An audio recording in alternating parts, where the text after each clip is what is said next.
Let me start by obviously pointing to what I think is an underlying truth in inter-American relations over the past 10, 15 years, and which is that I think that in a welcome respite from Latin America's turbulent history, the last decade has been more or less marked by peace and prosperity throughout the Americas.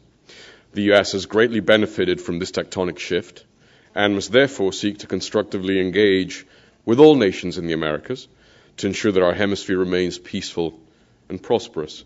I remember that when Henry Kissinger was Secretary of State, he famously quipped when he was asked about the role of Latin America in U.S. foreign policy. He said that Latin America was a dagger pointed at the heart of Antarctica.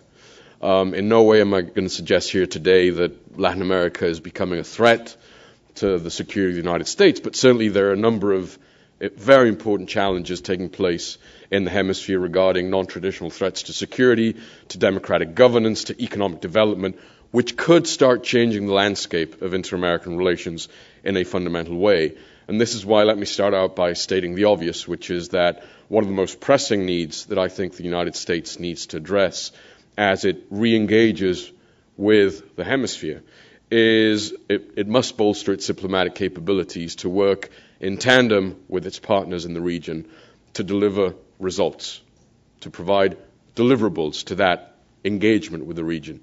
And nowhere is this more powerfully apparent and important than ensuring that the United States ratifies the free trade agreement with Colombia and with Panama.